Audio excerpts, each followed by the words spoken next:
হাইকোর্টে বীরভূমের police super জাতীয় মহিলা কমিশনের বিরুদ্ধে আদালতে এসপি। আরো একবার আপনাদেরকে জানাবো, বীরভূমের পুলিশ সুপার হাইকোর্টে জাতীয় মহিলা কমিশনের বিরুদ্ধে এবার আদালতে এসপি। জরুরি মামলা দায়েরের আবেদন বীরভূমের এসপি। অর্ণব প্রতিনিধি এই মুহূর্তে আমাদের সঙ্গে রয়েছেন। অর্ণব, ঠিক কি আবেদন করা হচ্ছে?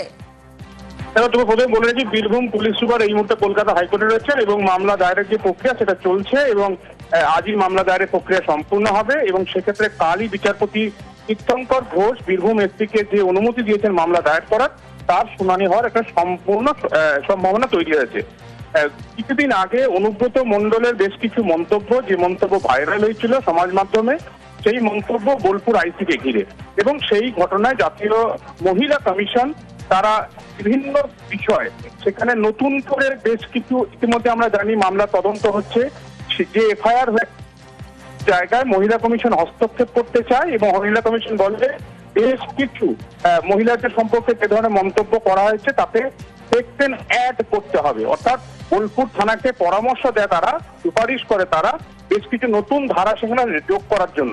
এই প্রক্রিয়া বীরভূম পুলিশ করেনি এবং সেই জন্য কেস ডায়েরি সহ বীরভূম পুলিশ সুপারকে 14ই জুলাই দিল্লিতে ন্যাশনাল মহিলা কমিশনে ডেকে পাঠানো হয়েছে।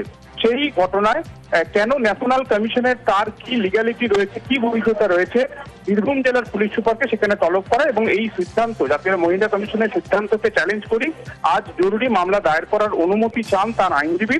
বিচারপতি তীর্থঙ্কর ঘোষ মামলা দায়ের করার অনুমতি দিয়েছেন। সেই প্রক্রিয়া তোমাকে শুরুতেই বললাম চলছে এবং কালকে বিচারপতি ঘোষের বেঞ্চে এই মামলা শুনানি হওয়ার সম্ভাবনা রয়েছে।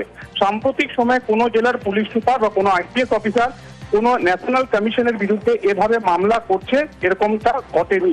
সেদিক থেকে সাম্প্রতিক সময় এটা একটা নজিরবিহীন বটে।